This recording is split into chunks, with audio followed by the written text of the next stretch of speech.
How's it going, guys? So, a lot of things has been happening lately, Google I/O. How excited are you guys about Allo Messenger and Duo? I'm so freaking excited. Except for the fact that, what is Google doing? What's going on? Like, what's their vision right now? They have so many messaging apps, it's ridiculous. I don't know. It just doesn't make any sense what they're doing. So, they have Hangouts, they got Allo, they got Duo, they got Google Messenger. You just got too much going on.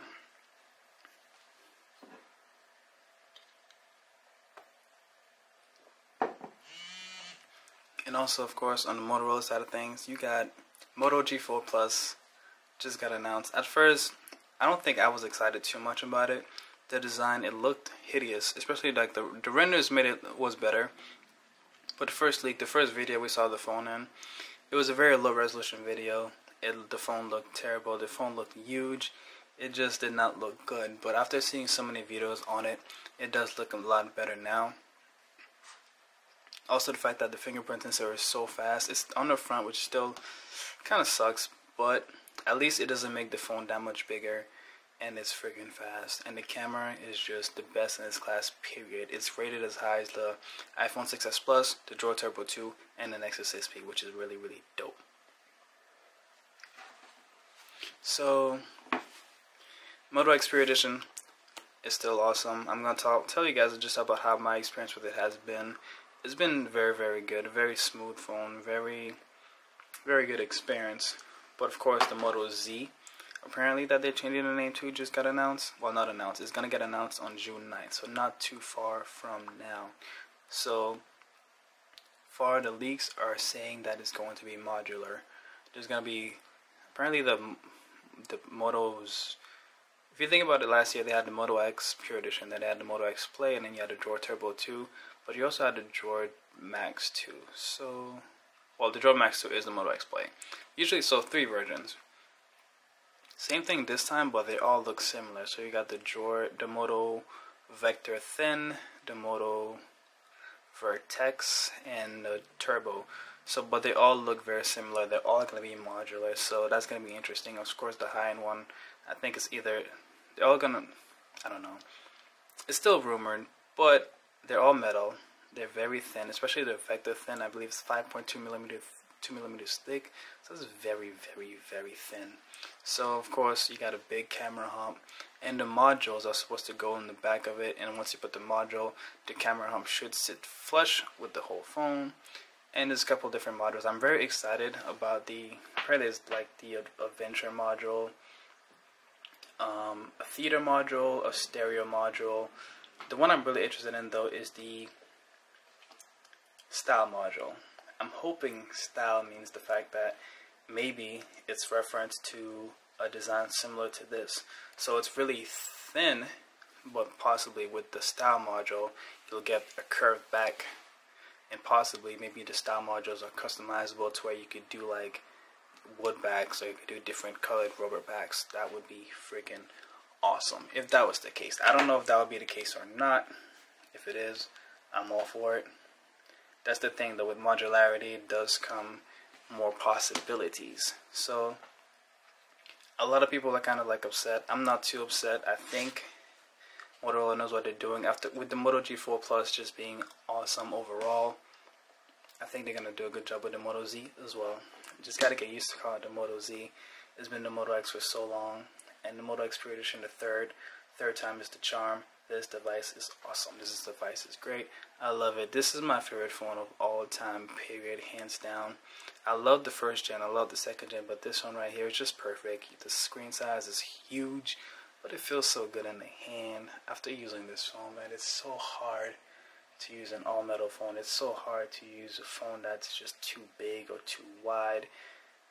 It's just, this phone just feels so good, especially if you get the rubber back, you're even in better luck. So you can get this phone right now for about like as low as $250, which is crazy.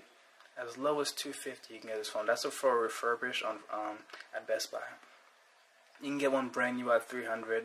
Of course, the 16GB models, but you can easily just add an SD card for extra memory, so that's not a big deal there. I'll give you guys a link in the description for my setup here, except for that, because, you know, that's not supposed. This is actually the widget that's on the Moto G4 Plus. You can find it online if you look for it. But yeah, using both, same icons for both. Has it held up when it comes to like the new flagships? And I say yes, it has. I've used the higher end Droid Turbo 2, which has the Snapdragon 810. You saw that, right? That was on camera. I did not touch anything on that screen, and yet that app launched. You guys saw that. I'm not lying. This phone is like, I swear, it's missed touches and phantom touches. It's ridiculous. It's very, very annoying. Anyways, we're talking about this now. How's it held up? Very well. I do have a screen protector on it now because I did get a couple of scratches, so I'm trying to prevent more. I'm not too big. They don't annoy me too much, but you know what annoys me? Screen protectors. Just how like when this thing touches and opens things on its own. Yeah, like how like I did not. Yeah, forget you. Anyways, I can already tell that it did affect the accuracy of my screen. Every now and then, I do like have to tap something twice with the screen protector before I never have to. So that's usually why I don't keep my screen protectors on for long. Because after a while, when it keeps happening, I rip it off. It's ruining my experience. I like to be efficient, you know. So I put the screen protector on just so I don't get any more scratches. I do have a couple scratches in the body. I've dropped it a lot of times, mostly on hardwood floor. Luckily not on cement. If you do drop it on cement, I'm sorry. Hopefully you have Moto Care and hopefully they take care of you. I know with Moto Care it's been a sore point for a lot of people. They did take a while, a little while for me. I just kind of had to keep nudging them, you know, reminding them like, yo, I need my phone. So yeah. Hopefully once they make more money, they can update, you know, they can improve their customer service, because customer service I think is one of the weaker points of Motorola right now, and hopefully Lenovo will fix that. I don't know if they will. So far they've been keeping everything Motorola's been doing, which is good. They've been updating their phones, which is good, like the Moto G 2nd gen got Marshmallow before the Galaxy S6 did, so they did a good job on that. But overall, as you can see, the wood held up very, very well. No scratches at all. I did a little paint, kind of got chipped off my speaker here, but it's not that noticeable. But the build quality of the phone is still top notch. Features still work pretty faithfully, you know. Camera still works fine. Really, there's one complaint I would say is, did I just get a call or am I calling somebody? I'm on airplane mode anyway. Anyways, one thing I would say is make sure my volume is all the way down for my music, if it is. So let's play something. So the Moto display, this is one thing that's been here for a while that needs to be addressed, is the fact that once Google added the like and dislike button on this, you lose the ability to skip the track. So you can go back a track, you can pause and you can like, but you can't go forward and you can't dislike. So that needs to be addressed. Hopefully it's addressed in the Moto G4 Plus. I've not seen any videos that address that so far. Maybe I'll go and do some comments or whatever. That's one thing that hasn't been fixed. Let's go Moto X. Take a selfie. What? Don't know how. I'm not really sure how that happened, but once I did the Let's Go Moto X thing, oh, maybe it raised the volume so that Google could talk to me, because usually, I don't know. Anyways, but somehow it raised the volume. Hopefully they don't catch any of that and I don't get like flagged or whatever. But yeah. Anyway, so the features are still working good. This one is still awesome. I love it. It's still a great experience. I still highly recommend it, especially at the price point that it is now. It's very hard to say no to this phone, and you can tell the reviews as well. It's got a 4.7 out of 5 on Best Buy. It's at the top of the chart when it comes to unlocked phones. It's doing a great job. Motorola outdid themselves, and I love this one. I will always recommend it. Works on all carriers, and the Moto G4 Plus works on all carriers as well. So good job Motorola, good job Lenovo. You guys are doing great right now. You guys are making phones that are good for the consumers, good for everybody, and you're telling, it's crazy. I can't tell anybody, I can't recommend anybody to buy this phone. It's $820. It's an $820 phone when you buy the S7 Edge Unlocked. It's not worth it. It's not worth the price. When you can get a similar experience Actually, I got a better experience with this, but you can get a comparable experience if if someone doesn't really care about those stuff I care about. If they don't care about like the body, they don't care about the software, they just want a phone that makes calls and takes good pictures. Why pay $820? You can get the new Moto G4 Plus for that. You can get the Moto X for $300, $250.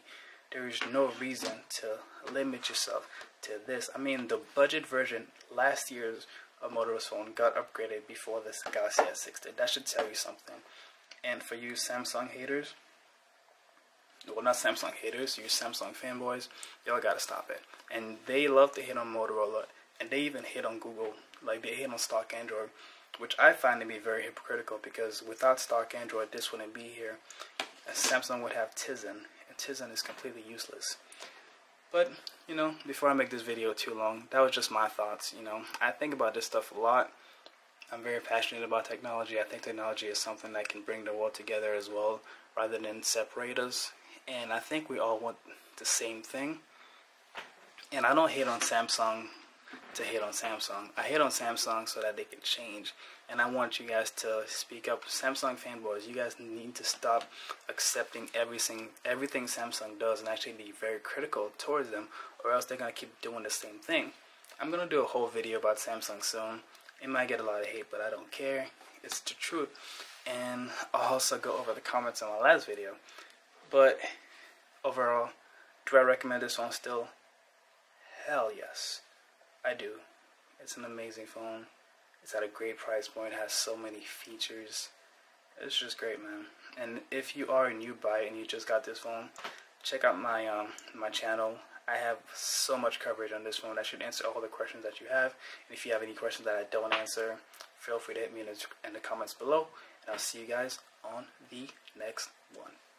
Peace.